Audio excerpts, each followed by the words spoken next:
마태복음 1장 18절부터 보도록 하겠습니다. 마태복음 1장 18절.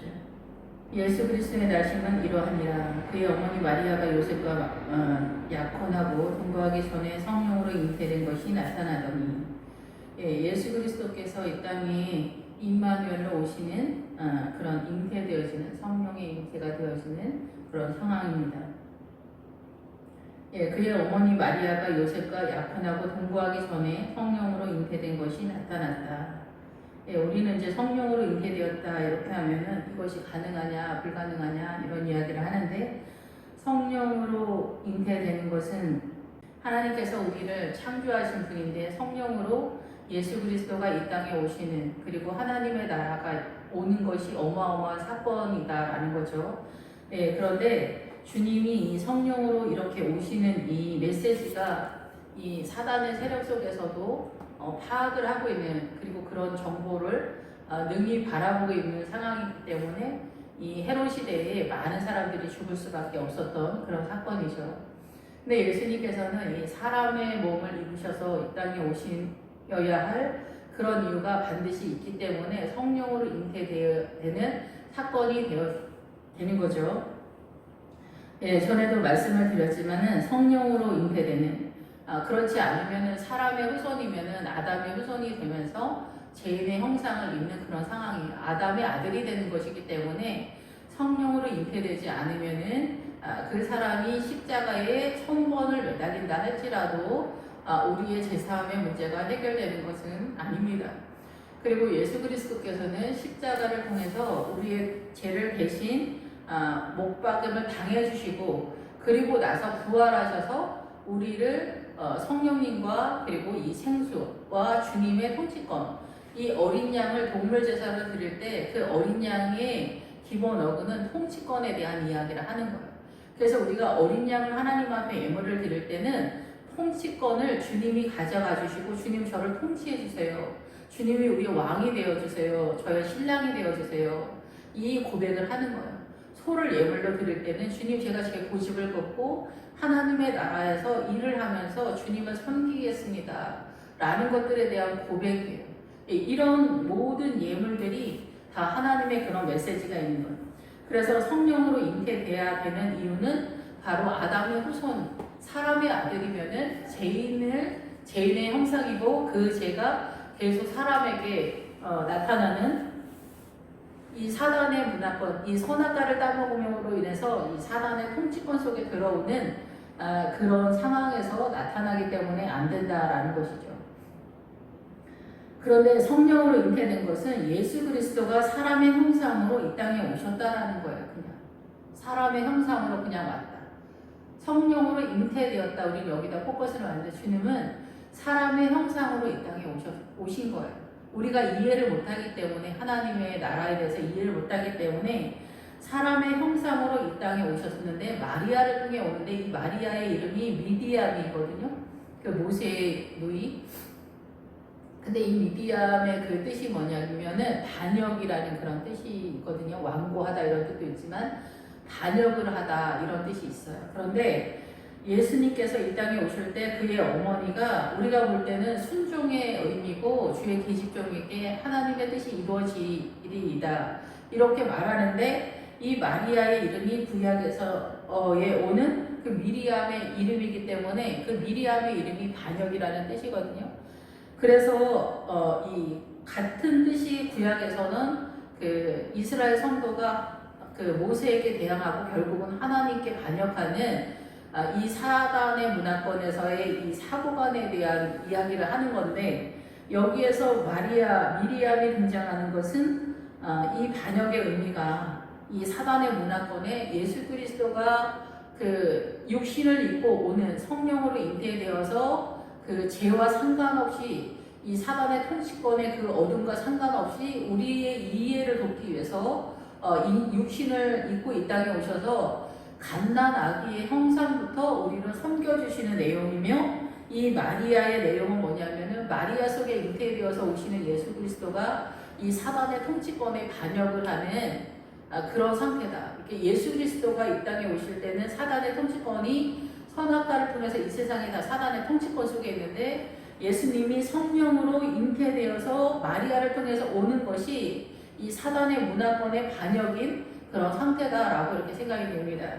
그래서 이제는 우리가 이 동물 제사로 선언되어진 예수 그리스도의 메시지와 모형에 대한 그 내용이 이제 십자가를 통해서 믿음으로 전환이 되면서 이 사단의 통치권에 우리가 의지하고 신뢰하고 소망하는, 그리고 우리의 죄를 해결해 주시고 부활, 생명을 주시는 예수 그리스도의 은혜의 권세를 힘입어서 이 사단과 전쟁을 하는 그런 믿음의 내용이 지금 출발하는 입장에서 성령으로 잉태가 된다. 성령으로 잉태가 안 되면 아담의 후손이 되기 때문에 아무 의미가 없는 거예요. 예, 살인을 저지른 사람이 사형에 해당이 됐는데 그 사형수가 나는 내가 누구 대신 죄를 받아주겠어 이런 이야기를 한다면은 말도 안 되는 얘기잖아요. 이건 논리가 안 맞는 거죠. 더군다나 하나님의 나라에서 더욱더 이 거룩한 나라에서. 그래서 예수 그리스도께서는 반드시 성령으로 잉태되어서 우리의 이해를 돕기 위해서 이 갓난아기의 형상으로 오시고 이 믿음의 세계로 들어오는 하나님의 영이 아니면은 이것을 받아들이지 못하는 그런 상황이 되는 거죠. 그래서 이것을 받아들이는 그 출발선상에 이 마리아와 요셉이 있는 그런 상황이다. 이렇게 볼 수가 있습니다. 이 마리아와 요셉은 예수 그리스도를 처음으로 이렇게 받아들이는 사람들이다. 이렇게 볼 수가 있고, 오늘날도 지금 우리가 예수님의 십자가와 부활까지 다 미리 보고 우리는 믿는 믿음 안으로 들어간 그런 상황이라고 볼 수가 있고, 이들은 이제 출발해서 한 걸음 닦이는 그런 상황이어서 이것이 이 사단의 문화권을 전면적으로 공격해 들어가는 반역의 하나님 나라의 거룩한 역사다. 이 마리아의 이름에서 그렇게 이해할 수가 있다라고 생각이 됩니다. 그의 남편 요셉은 의로운 사람이라 그가 드러내지 아니하고 가만히 끊고자 하여. 그의 남편 요셉은 의로운 사람이라고 이렇게 딱 선언을 하고 있습니다. 우리가 보통 생각하는 이 의로움에 대한 그 가치가 착한 척이라고 말씀을 드렸잖아요. 예수 그리스도의 십자가, 우리가 예수님을 믿는다고 해서 우리가 예수 그리스도의 십자가를 지금 안다고 생각하면 오산이라는 거죠. 예수 그리스도의 십자가는 아브라함의 믿음의 최상치, 4배까지 가는 그런 믿음의 수준인데, 보통 일반 목회자들이 거룩함으로 갈 때 보통 200이라고 이렇게 볼 수가 있습니다. 그런데 이 200 간다는 게 어마어마한 사건인데, 이 성도들은 늘 말씀을 드리지만 50 넘어가는 것이 어렵습니다. 50에서 100. 이 100에 해당되어지는 것이 늘 말씀을 드리지만은 여호수아 24장에서 요셉이 그 의의 수준에서 100에 해당되어지는 믿음을 소유하고 죽은 자리가 바로 세겜 땅인 거죠. 세겜 땅. 그래서 여호수아 24장에 요셉이 세겜 땅에서 죽었다라는 것에 대한 선언이고, 야곱의 딸 디나 사건이 바로 이 의를 취한 자가 누구냐, 그 의에 대한 이야기, 전쟁하는 것에 있어서 그 의의 세력은 100에 해당되어지는 사건이다. 이렇게 볼 수가 있고, 그것이 요셉과 연결되어 있다. 이렇게 볼 수가 있습니다. 그래서 이 요셉은 우리가 생각하는 일반적인 그 착한 사람이다. 와, 법 없어도 살 수 있다. 이런 사람이 아닙니다. 하나님의 나라는 우리가 생각하는 착한 스타일, 어떻게도 긍정적이고 은혜롭고 잘 참고 화 안 내고 이런 사람이 하나님의 나라가 아니라, 하나님의 나라인 예수 그리스도의 본체 되신 예수 그리스도의 이 말씀, 지혜를, 그리고 이 말씀의 지식을, 그리고 얼마만큼 깨달아서 소유하고 있는가, 이것이 의로운 세력인 거죠. 그래서 이 창세기서부터 계시록까지가 예수 그리스도의 형상을 글로써 표현했기 때문에 성경을 모르고 예수 그리스도를 안다라고는 절대 말할 수가 없다라는 거죠. 그의 남편 요셉은 의로운 사람이라. 그래서 이 19절에 그의 남편 요셉은 의로운 사람인데, 이 의로운 사람의 내용이 어떠한가에 대해서 이 밑에 선언을 하고 있습니다. 그를 사람이라서 이 사람이 의로운 사람인데, 그 의로운 게 뭐냐면은 그를 드러내지 아니하고 가만히 끊고자 하였다, 이렇게 표현하고 있습니다. 마리아가 약혼을 한 상태에서 소문에 마리아가 임신을 했다라는 소문이 들렸는데, 내가 마리아의 약혼자로서 내가 이 성령의 잉태에 대해서 이 요셉이 증인이 되지 않으면은 마리아는 죽음에 해당되어지는 그런 상황인 거죠. 그래서 요셉은 어떻게 생각했냐면은 이 글을 드러내지 아니하고 몰래 가만히, 그래서 아무도 모르게 끊고자 하였다 이렇게 표현을 하고 있어요. 그래서 여기서 끊고자는 뭐냐면은 석방하거나 풀어주거나 용서하고 가게 하다 이런 뜻이에요. 그래서 이 마리아가 해를 당하거나 공격당하지 않는 그런 마음을 품었다 이게. 그것을 이렇게 가만히 끊고자 하여, 이 하여는 뭐냐면은 그가 그렇게 평안히 가기를 간절히 원했다라는 뜻이에요. 그것을 갈망했다라는 거예요. 이것은 예수님의 마음인 거죠. 우리가 이 용서의 마음, 누가 나한테 한마디라도 뭐 기분 나쁘게 하면 그것이 평생의 원수가 되죠. 그 악한 말이 오해든 사실이든 간에 그 사건이나 말들이 우리의 사고 속에 들어와서 내 죽기 전에 너를 용서하지 않으리라. 내가 용서하고 싶어도 용서할 수 있는 은혜가 주님에게밖에 없기 때문에 나는 용서할 수 있는 세력도 갖고 있지 못하며 용서하는 척을 할 수도 있지만 그렇게 잘 안 된다는 거예요. 그래서 나이가 들면 들수록 고집스럽고 완고해지는 그런 상황이다 이렇게 되는데, 이 요셉은 나를 배신한 사람을 용서해주고 가만히 가게 해방해주기를 원하는 갈망이 있는 사람이었다는 거죠. 그래서 죄인을 용서해주는 그런 예수님의 십자가의 은혜가 선포되어지는, 그래서 이 요셉도 마리아도 예수 그리스도의 마음을 품은 사람들이다 이렇게 볼 수가 있어요. 그래서 여기서 약혼하다라는 것은 그 마음을 그 상대방에게 집중하고 이해하는, 그래서 회상하는, 기억하는 이런 뜻이에요.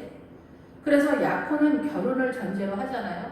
그래서 우리가 교회 공동체 해중이 모인다 이럴 때도 이 해중이 모이는 이 교회 공동체의 기본적인 그 기본 어근에도 약혼하다라는 뜻이 있어요. 그래서 우리가 교회에 나오면은 약혼이 성립이 되면서 결혼을 목적으로 한 약혼이 전제가 되는 예수 그리스도의 신부로서 출발하는 거예요. 그래서 우리가 종말론적인 입장의 그런 믿음이 아니더라도 우리 인생 전체 속에서는 사실상 예수 그리스도의 신부의 믿음으로 세워가는 것을 목적으로 하는 거예요. 그래서 우리는 하나님의 나라만 꿈꾸면서 존재하면서 나아가고 더 풍성한 주님을 아는 것으로 목적해 가는데, 우리가 이 믿음이 없기 때문에 이 종말론적 믿음을 따로 분리하거나 아니면은 내가 예수님을 믿으면서 이 세상에서 잘 뻗어 나가는 것이 예수님의 이름으로 사단의 통치권에서 사단의 세력을 더 많이 갖는 것이 하나님의 나라다 이렇게 이해를 하고 있다라는 거죠. 근데 우리 시기에서는 예수님 믿고 부자가 돼서 시물 좀 많이 해서 장로가 되는 거, 이것이 하나님께서 나한테 원하는 최고가 아닐까? 이렇게 생각하는 성도들이 너무나 많다는 거죠. 요셉은 그래서 그 하나님의 나라에 이 의로운 사람의 이 내용, 마리아를 평안하게 보내기를 갈망하는 그 믿음의 내용, 하나님의 나라. 그러면은 율법이 잘못된 거냐? 그 얘기가 아니에요. 율법에서는 이런 그 간음하는 여인을 돌로 쳐서 죽이는 게 맞아요. 그것이 그 돌로 쳐서 죽인다라는 얘기도 뭐냐면은 이 우리가 구약에서는 그러니까 무식하게 그냥 돌로 쳐서 죽이는 것을 선언했어요. 그런데 그 돌은 예수님을 상징하기 때문에 이 예수님의 십자가가 왔을 때는 말씀으로 그런 음란한 사람을 쳐라. 그러니까 말씀으로 그를 구원으로 이끌어내라. 이 병든 여인은 사단에게 속한 이 세력 속에 있는 음란한 여인은, 우리는 이 사단에게 속하지 않은, 우리는 음란하지 않은 게 아니에요. 우리도 똑같이 음란한데 이것을 깨닫는 단계는 또 다른 세계죠. 우리가 죄인된 입장에서 이 갈렙의 뜻이 매춘부거든요. 그리고 여자가 음란하게 표현되어지는 게 뭐냐면 다 그리스도의 신부의 입장에서 우리의 마음을 주님께 주지 않고 사단한테 주는 것에 대해서 음란을 선언하고 있는 거예요. 그래서 주님은 이 음란을 심각하게 다루고 있어요. 이 음란에 대한 내용에 있어서. 그래서 이 요셉은 의로운 사람의 내용이 바로 이 마리아도 그렇고 죽으면 죽으리라는 그런 고백 속에서 바로 예수 그리스도의 십자가의 마음을 갖고 있는 그런 상태다라고 이렇게 볼 수가 있습니다. 예, 그래서 마리아와 요셉과 예수님은 바로 이 사단의 문화권에서 전면적으로 이 반역을 하면서 하나님의 나라를 세우는 출발에 있는 개국공신 같은 그런 사람들이다. 이렇게 볼 수가 있습니다. 그래서 이 요셉은 마리아에 대해서 1절 꿈으로 주님이 현몽하기 전에도 이 마리아와 가만히 끊기를 갈망했다는 거예요. 이건 엄청 대단한 사건이죠. 나를 배신한 남편이 바람피우면 난리 나고 아내가 바람피우면 살인사건이 날 정도잖아요. 우리가 이렇게 엄청난 사건 속에서도 그것을 불쌍히 여기고 용서를 하고 가게 하는 그 마음을 갖는다는 것은 율법을 뛰어넘는 예수님의 십자가의 믿음이 이미 이 마리아와 요셉의 믿음 속에 흘러가고 있다라는 거죠. 그래서 하나님의 나라를 이 요셉한테 맡기는 거예요. 함께 동행하여 가자.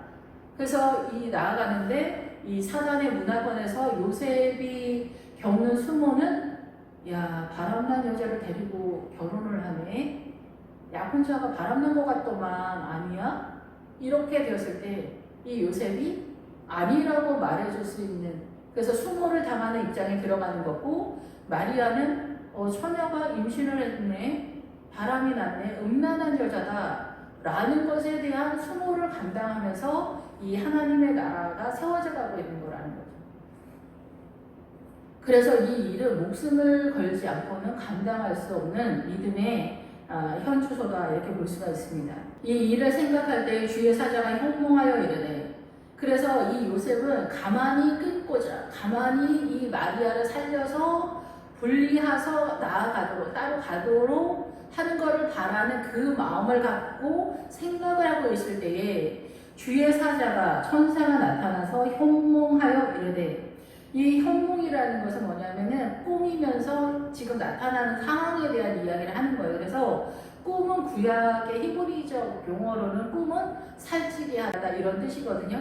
그래서 우리가 보통 사람들이 꿈을 꿀 때 미신적 꿈을 꿔요. 보통 사람들은 그거는 아무리 뭐 정확하든 정확하지 않든 상관없이 그거는 주님의 세력이 아니에요. 하나님의 세력 속에서 꿈을 꾸는 것은 하나님의 나라를 알려주는 얘기를 하는 거거든요. 근데 믿음이 없는 사람들이 꿈을 꿀 때 내가 이런 꿈을 꿨다 저런 꿈을 꿨다 이럴 때 그 꿈이 다 보통 세상적인 그 사단의 원리 속에서 꾸는 꿈이기 때문에 그건 하나님의 나라의 꿈이 아니에요.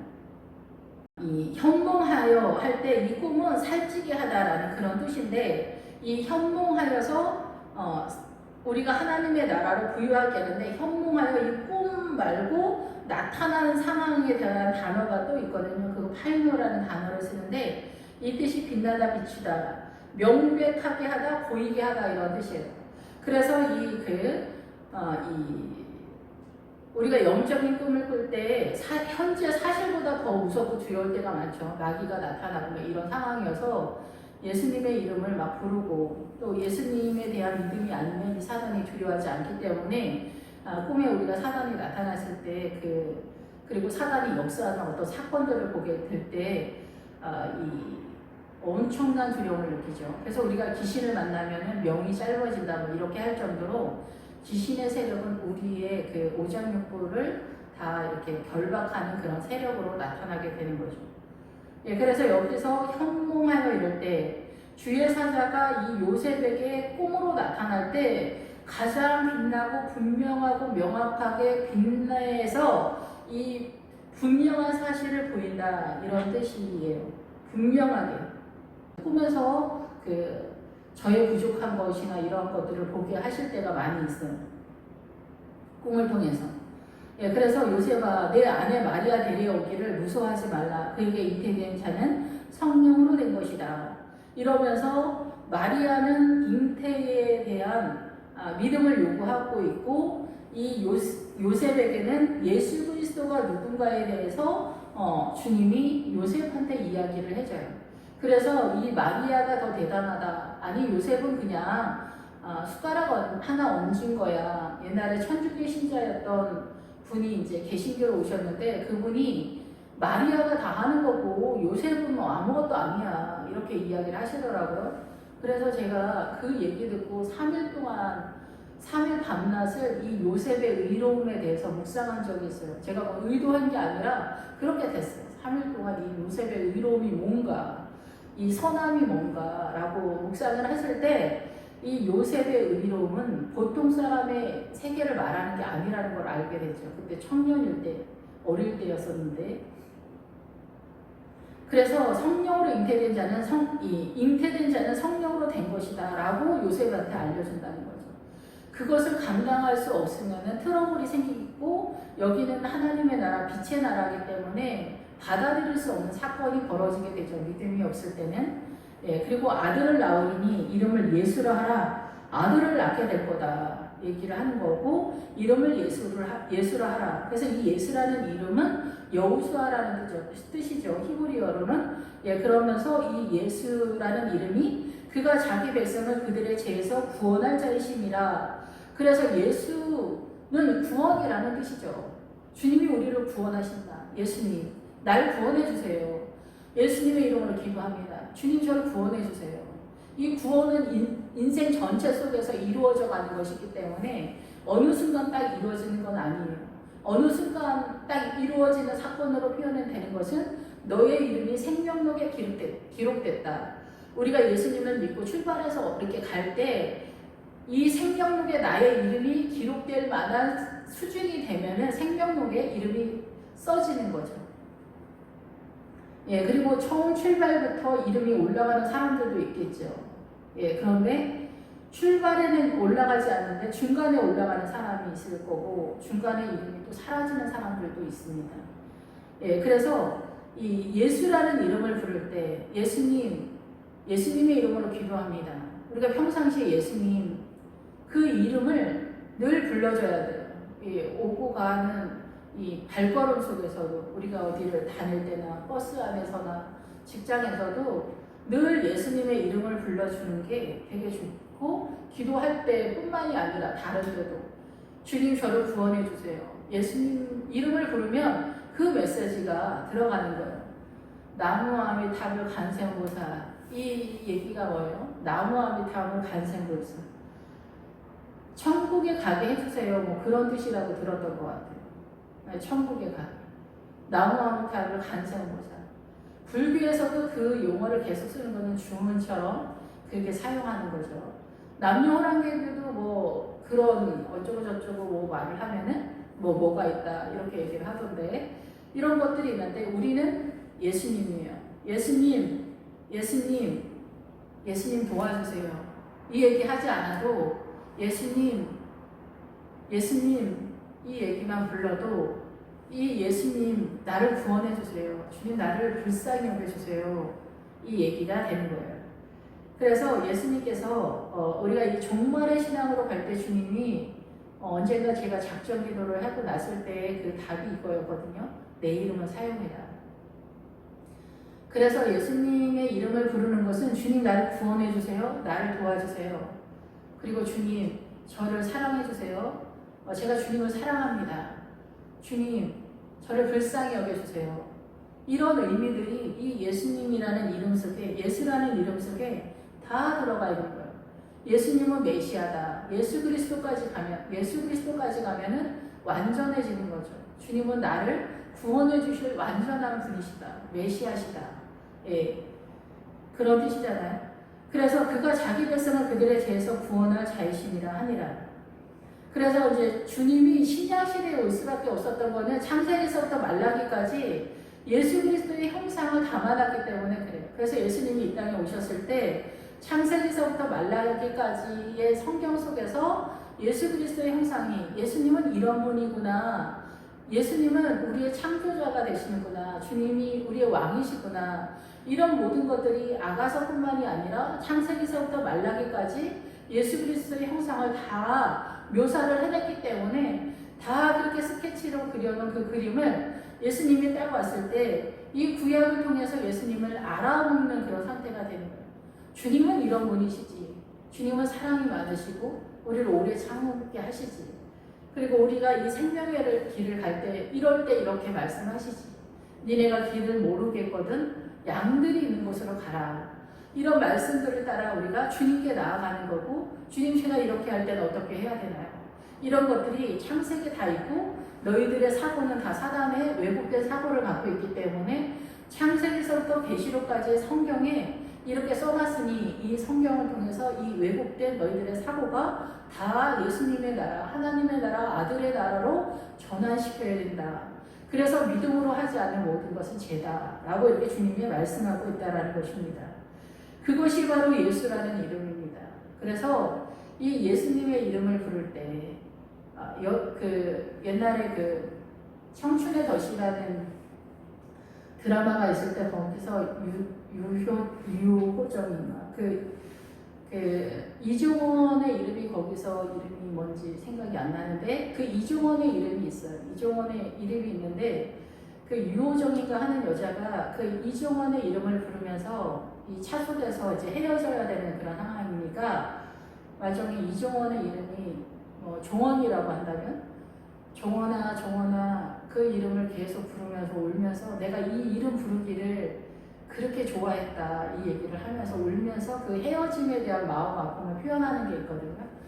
그런데 우리는 이 예수 그리스도의 이름이 나의 생명의 주가 되시고 나의 생명이시고 나의 사랑이고 나의 소망이고 나의 전부고 나의 모든 것이고 내가 슬퍼할 때 내가 아파할 때 내가 고난 가운데 있을 때 이 이름을 부르는 거예요. 그리고 주님은 약속하시기를 내가 너와 함께하리라. 그것이 임마누엘 보라 처녀가 잉태의 아들을 낳을 것이요 그의 이름을 임마누엘이라 하리라 이렇게 딱 선언을 하는 거예요. 예, 그래서 구약에서도 그렇지만 실제적으로 이제는 예수 그리스도가 이 제 문제를 해결해 주셨기 때문에 내가 너와 함께하고 네가 나를 받아들이기만 한다면 내가 네 안으로 들어가는 것에 있어서는 문제가 되지 않는다. 그리고 네가 이제 물과 성령으로 거듭나게 되어지면은 이제 법정적으로 의의가 선포되었기 때문에 내가 내 안으로 들어간다. 네가 받아들이기만 한다면 그런 것이 바로 누구든지 내 음성을 듣고 문을 두드리면 주님이 문을 두드리면 누구든지 내 음성을 듣고 문을 열면 내가 그에게로 들어가고 그는 나에게로 들어와 먹고 마시는 그런 상황이 된다라는 거예요.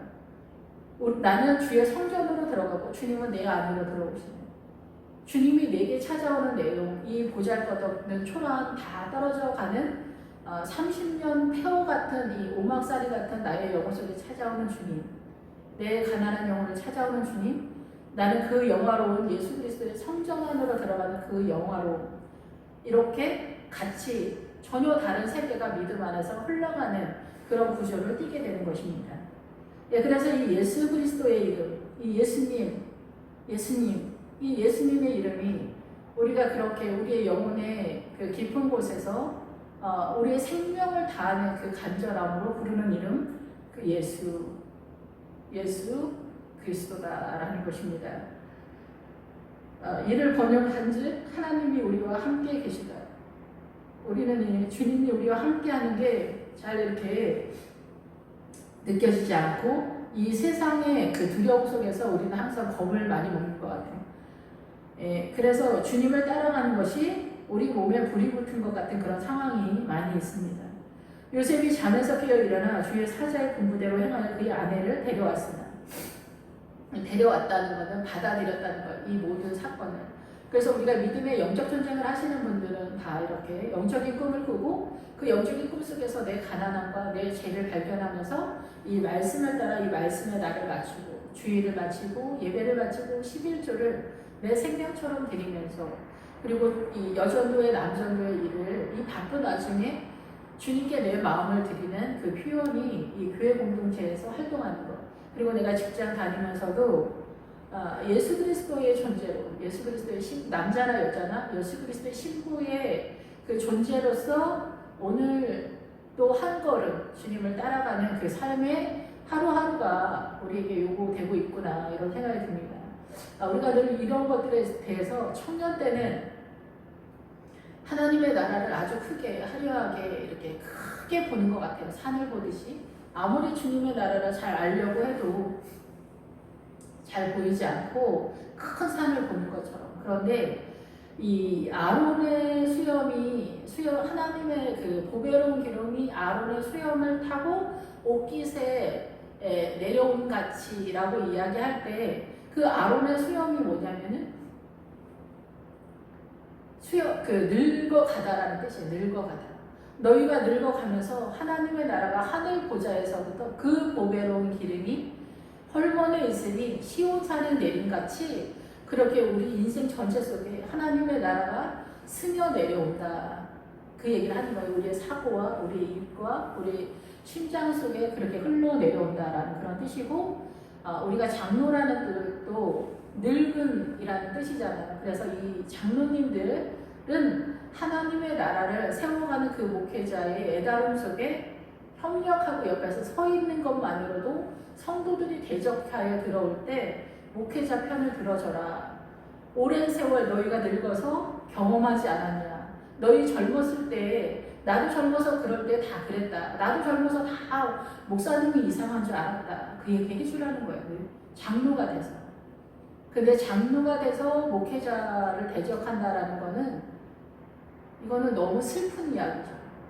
민수기에서 장로 70장로를 세우는, 한 명의 장로가 서든 2명의 장로가 서든 70명의 장로가 있든 이 70명의 하나님 나라의 완전한 숫자로 너희가 너희 목회자가 이 생명의 길을 한 걸음 더 먼저 그 고단함과 애달음으로 끌고 갈 때 위로해주고 지지 세력이 되어져라.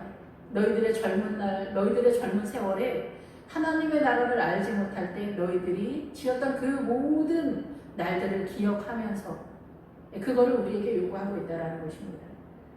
요셉이 그래서 그 아내를, 이 젊어서부터 그 아내를 데려오는 것은 하나님의 나라 이 엄청난 사건에 개국공신으로 동참하면서 사람들의 일반적인 문화 전통을 깨는 그런 상황이 벌어지게 되었는데, 담대하게 이 마리아를 마음으로 받아들이게 되고 하나님의 나라의 군사가 되어서 이 사명을 감당하는 의로운 사람 요셉이 된 것입니다. 아들을 낳기까지 동심하지 아니하니 나음의 이름을 예수라 하니라. 그래서 예수 그리스도께서 이 미리암과 사단의 세력에 반역을 하고 이 요셉의 십자가의 믿음에 벌써 나타난 사건 속에서 믿음의 사람들에게 하나님이 그 일을 맡길 때 완전하게 보이지 않습니다. 여기서 마리아도 요셉도 다 이상한 사람들로 표현이 되고, 십자가 사건이 있을 때 지금 이 이스라엘에게까지 이 마리아가 이 로마 병사한테 겁탈을 당해서 낳은 아들이 사생아가 예수다. 이렇게 표현이 되고 있고 그 소문이 이스라엘에 지금도 있습니다. 그래서 이 마리아라고 하는 여자의 믿음이 일평생 얼마나 애다름이 있었을까. 사람들의 보는 시각 속에서 요셉도 모자는 놈이다 라는 그런 시각 속에서 아마 이 믿음의 세계가 흘러갔으리라 이렇게 예상이 됩니다.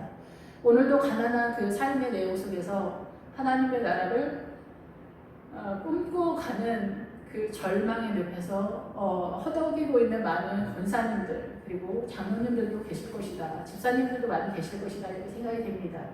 이 고난이 아니면 주님의 나라가 보이지 않기 때문에 이 지독한 고난 속에서 우리가 죽음의 문을 열고 주님 앞에 나아가는 그날에는 한호하는 그 축제에 비명 같은 축제의 그 음성들이 있을 것입니다. 이 가난함이 하나님의 나라를 부욕해 한 그 내 삶의 아라리가 아마 성류가 그 하나님의 나라 성도의 믿음의 그 과일로 표현이 되거든요. 그 무화과 같은 형상이지만 보다 더 이 성류는 그 안에 빨간색으로 아라리 있는 것을 저는 이렇게 생각을 합니다. 그 아라리, 내 인생의 하나하나의 사건들이 이렇게 고통 가운데 예수 그리스도의 보혈 속에서 이 성류가 익어가는 것처럼 내 인생 전체가 이 아라리 하나님의 나라가 사건 사고가 이렇게 많이 그리스도화 되어가고 있었었구나. 내 안에 예수 그리스도로 세워져 가는 것이 이렇게 너무 아팠을 때가 많고 지금도 아파하는 많은 성도들이 있을 거고, 이 생명의 길을 가는 그 모든 믿음의 사람들은 희한하게 주님의 길을 따라가면 가난한 자리에 꼭 가 있게 되어 있어요. 순종하다 보면은. 근데 그 가난함이 아니면은 주님의 이름을 부를 수가 없어요. 여기 나오는 예수님의 이름이 나의 영혼의 그 간절함과 내 온 영혼이 예수 그리스도의 이름에 들어갈 수가 없어요. 똑같은 예수님의 이름을 만 사람이 불러도 그 만 사람의 그 부르는 이름이 그 간절함과 사랑의 내용이 다 틀리겠죠. 그래서 고난이 찾아올 때 우리는 한없이 이렇게 쪼그라들어가는 자기 자신을 발견하게 될 거예요. 언제나 내가 수만 번 크게 쉬고 죽을 날이 올까 이렇게 생각하는 믿음의 아들, 딸들이 아마 수없이 많을 것이다 이렇게 생각이 들어요. 그런데 일정 기간 이 고난이 아니면은 하나님의 나라가 보이지 않기 때문에 그렇습니다. 성도의 고난이 이렇게 필요하고 가난한데 그것을 이해시키기 위해서 또 목회자는 더 많은 애달음이 있고 더 많은 훈련이 있습니다. 그래서 목회자가 완전한 모양으로 여러분에게 보이지 않을 때 목회자의 애달음이 많이 있으니까 불쌍히 여겨주기를 부탁을 드립니다. 기도하겠습니다. 할렐루야. 주님 감사합니다. 주님의 사랑이 이렇게 우리가 인간의 눈으로 잘 보이지 않기 때문에 우리의 이해를 돕기 위해서 성령의 잉태의 모양으로 주님이 육신을 입고 이 땅에 오시게 되었는데 우리는 인간의 눈으로 다시는 성령의 잉태는 불가능하다 이렇게 이야기합니다. 사람을 창조하시고 이 우주 만물을 창조하신 하나님 앞에서 우리가 어떻게 불가능을 논할 수가 있습니까? 우리에게 임마누엘로 오신 이 예수님의 이름을 우리가 생명 다해서 사랑하시도록 어느 한순간도 주님을 놓지 않도록 주님이 저희를 붙잡아 주시옵소서.